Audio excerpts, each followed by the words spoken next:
Let's talk about something that exposes a fundamental disconnect between controlled research studies and real world dieting: the assumption that people can maintain their normal eating patterns within restricted windows. Many studies instruct participants to eat what you normally eat, just compress it into your eating window. But in practice, this rarely happens. And understanding why reveals both the practical effectiveness and the limitations of intermittent fasting as a dieting strategy. Here's what actually happens when most people adopt time-restricted eating in free living conditions: they eat less. Not because the restricted window has magical metabolic effects, but because limiting eating opportunities creates a de facto calorie restriction without requiring conscious calorie counting. You skip breakfast, and that's 3 to 500 calories you didn't consume.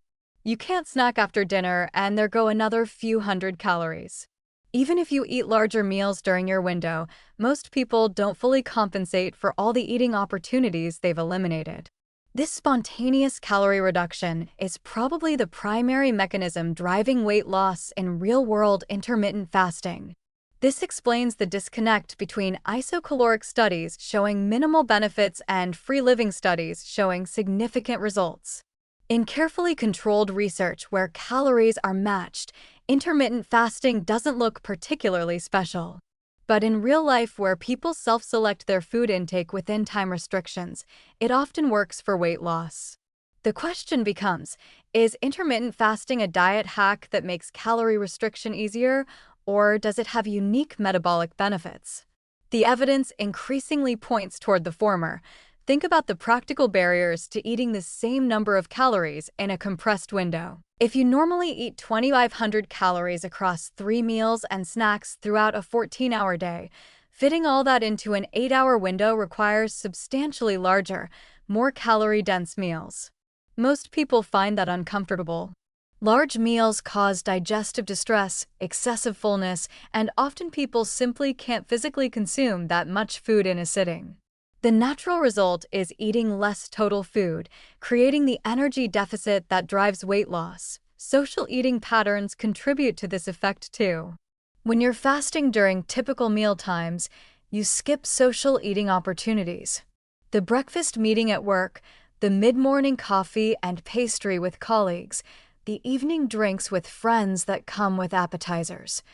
All these sources of calories get eliminated not necessarily by conscious choice, but by incompatibility with your eating window. These social eating occasions often involve hundreds of calories that people weren't carefully tracking anyway. When they disappear, total intake drops. Snacking elimination might be the biggest factor. Mindless snacking, eating while watching TV, grabbing food out of boredom or stress rather than hunger, these behaviors account for substantial calories for many people. Time-restricted eating creates a hard boundary. If it's outside your window, you don't eat, period. This removes the decision-making and willpower required to resist snacks. The rule is clear and easy to follow. For people who struggle with constant grazing, this structure can be incredibly helpful even though the mechanism is purely behavioral, not metabolic. But here's the catch: for people who can easily compress their eating, intermittent fasting might not create any calorie deficit at all. Some individuals have large appetites, high calorie needs, or simply don't struggle with overeating.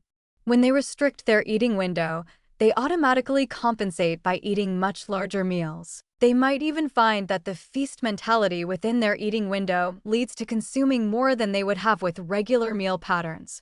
For these people, intermittent fasting doesn't work for weight loss because it doesn't reduce their energy intake. This individual variation in hunger response and eating behavior explains why intermittent fasting has such variable results. Some people lose weight easily because the time restriction creates a substantial, sustainable calorie deficit without feeling like deliberate deprivation. Others see no results because they fully compensate during eating windows. Still others might even gain weight if the restricted window creates such intense hunger that they overeat calorie-dense foods when they finally allow themselves to eat. The psychological aspects matter too. For some people, intermittent fasting makes eating decisions simpler. Am I in my eating window? If yes, I can eat. If no, I don't. This simplicity removes the constant negotiation with yourself about whether you should have a snack. But for others, the rigid rules create rebelliousness and binge-like behavior.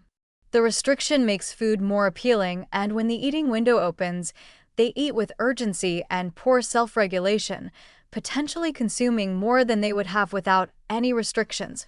Here's my practical interpretation. Intermittent fasting works for weight loss primarily by making calorie restriction easier and more sustainable for certain individuals. It's not metabolic magic, it's behavioral structure. If you're someone who struggles with constant snacking, who finds calorie counting tedious and depressing, or who benefits from clear rules rather than constant decision-making, time-restricted eating might be an excellent tool for you. The spontaneous calorie reduction it creates could be exactly what you need without feeling like deliberate dieting. But if you're someone who can easily eat large amounts in short periods, who doesn't struggle much with snacking anyway, or who responds to restriction with compensatory overeating, intermittent fasting might not create the energy deficit necessary for weight loss. It's a tool that works through a specific mechanism, and that mechanism is effective for some people and irrelevant for others.